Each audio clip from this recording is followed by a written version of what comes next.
স্বাগতম ৰাইজ, আপোনালোকলৈ নতুন ভিডিঅ' এটা আগবঢ়াইছোঁ। আজি মই উপস্থিত আছোঁ বাইহাটা চাৰিআলি নগাঁও জামে মছজিদৰ সন্মুখত ভাই ভাই মটৰ্ছত উপস্থিত আছোঁ। আৰু এইখনে হৈছে ভাই ভাই মটৰ্ছ। আৰু বৰ্তমান ই ৰিক্সা দুখন ৰাখি থৈ দিছে।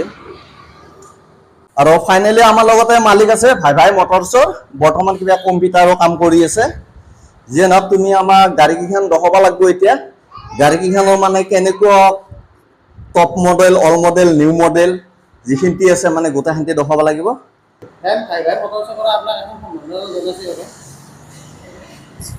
ঠিক আছে, ধন্যবাদ। মোকো মাতিছিল, আজি ময়ো আহিলোঁ। আজি শুভ আৰম্ভণি কৰিলে ভাই ভাই মটৰ্ছত। আৰু আপোনালোকেও আহক, আপোনালোকৰ মৰমৰ সপোনৰ গাড়ীখন অতি কম দামতে কিনি লৈ যাওক। আৰু ইয়াতে ফাইনেন্সৰ ব্যৱস্থা আছে। মাত্ৰ 55,000 টকা দিলে আপোনালোকে গাড়ীখন ফাইনেন্স কৰি লৈ যাব পাৰিব।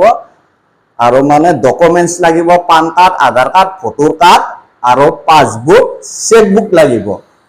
আপোনালোকে আহক।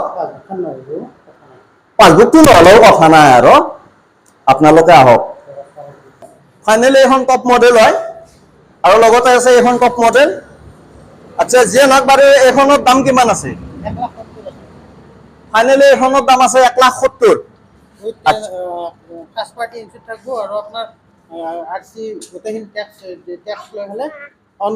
মানে ইঞ্চুৰেঞ্চ থাকিব, মানে RC থাকিব, মানে অল টোটেল মানে খৰচ লৈ পেলাই 1,70,000 পৰিব এইখনত।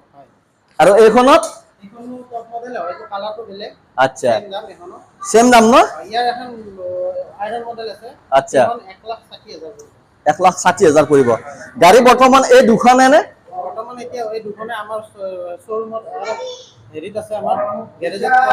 গেৰেজত মানে থোৱা আছে, মানে ইয়াতে মানে ডিলাৰত মানে ৰুমটো সৰু কাৰণে মানে গাড়ী থব নোৱাৰে, সেইকাৰণে দুখন গাড়ী ৰাখিছে। আৰু বৰ্তমান আপোনালোকে গাড়ীখন চাওক, মানে হাততো আছে এক্সেলেটাৰ আৰু ভৰি দিও দিব পাৰি এক্সেলেটাৰ। এইটো মানে ডাবল সিস্টেম আছে। আৰু এইটো আপোনাৰ আমাৰ এইটো সুবিধা, কিবা কাম কোনোবা চাবিটো সৰু চলি লৈ আহিলে, আচ্ছা, চাবিটো অন কৰিলে আমাৰ বাদশাহ কি দুনিয়া में आपका स्वागत है সিস্টেম আছে। চাবিটো অন কৰিলে, চাবিটো অন কৰিলে এইটো কাটি থৈ দিব পাৰি। আপোনাৰ এইটো দিলেও নাযায়, এইটো দিলেও নাযায়। আচ্ছা, কোনোবা সৰু চলি ধৰ চাবিটো অন কৰিলে এইটো এক্সেলেটাৰ এইটো দিলেও নাযায়, তো আমাৰ এটা অফ কৰি থৈ দিব পাৰা সিস্টেম আছে এইটো। আচ্ছা, আৰু কাবাক ভৰিত লাগে, ভৰিটো অন কৰি ভৰিত চলাব পাৰে। এক্সেলেটাৰ ভৰিটো আছে। আচ্ছা, ভৰিটো আছে, হাততো আছে। আচ্ছা, যিয়ে নহওক বাৰু, বেছটোক লাগি আছে ইয়াতে। এইফালে বেছটোক লাগি আছে, নালাগে বেছি। আৰু এইফালে আছে, এখন ফেন আছে। ফাইনেলি আমি বেটাৰীটো চাই লওঁ। আমাৰ ইয়াত আৰু এটা সিস্টেম আছে কি দাদা, আপোনাৰ গাড়ী ই ৰিক্সা ললে, আচ্ছা, ইয়াত লক তালা লগাব লাগে। আচ্ছা, আমাৰ এইটো হ'ল মাৰুতি সিস্টেম। আপোনাৰ চাবি নহলে কোনো খুলিব নোৱাৰে। আচ্ছা, আমাৰ ইয়াত চাবি লক আছে। আপোনাৰ চাবি দি খুলিলে এইটো খোলা যায়। মাৰুতি লক আছে। আচ্ছা, মাৰুতি লক আছে এইটো আপোনাৰ। আৰু এইটো মানে আছে মানে ডক্তৰৰ চিকিৎসা, যদি কাৰোবাৰ মানে পেচেণ্টাৰৰ মানে যান্ত্ৰিক বিজুতি ঘটি যায়, তাৰে কাৰণে মানে এইখিনি ৰখা হৈছে। আৰু যদি কিবা মানে গাড়ীখনত যদি আৰু এইটো মানে জুনুমৰ কাৰণে আৰু, আচ্ছা, গাড়ীখনত যদি কিবা কাৰণত জুইটো লাগি যায় আৰু।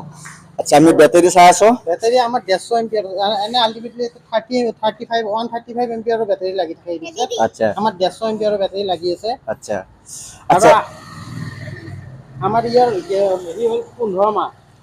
15 মাহ তাৰ মানে গ্যাৰান্টি আছে? গ্যাৰান্টি আছে। এনে 1 বছৰ দিয়ে, আমি 15 মাহ দিওঁ। 15 মাহ গ্যাৰান্টি, ফুল গ্যাৰান্টি আৰু। আচ্ছা, গোটাইকেইটা বেটাৰী সেই একে নাম? একে নাম, হাই ফ্লো। হাই ফ্লো না? 150 এম্পিয়াৰৰ। 150 এম্পিয়াৰৰ মানে কাবাক মন পছন্দৰ বেটাৰী লাগে, কোনোবা স্মান বিচাৰে, কোনোবা লিফগাৰ্ড বিচাৰে, যি বিচাৰে সেই জব প্ৰভাইড কৰি দিয়া হয়। আৰু গাইজ, আপোনালোকে আহক, ভাই ভাই মটৰ্ছত আহক। আপোনালোকৰ মন পছন্দৰ সপোনৰ গাড়ীখন অতি কম দামতে আহি পেলাই লৈ যাওক। মানে ডাউন পেমেন্ট মাত্ৰ 55,000 টকা। 55,000 টকা ডাউন পেমেন্ট দিলে গাড়ীখনৰ দাম আছে আপোনাৰ 1,70,000 টকা। আপোনালোকে মানে 55,000 টকা ডাউন পেমেন্ট দিলে গাড়ীখন লৈ যাব পাৰিব।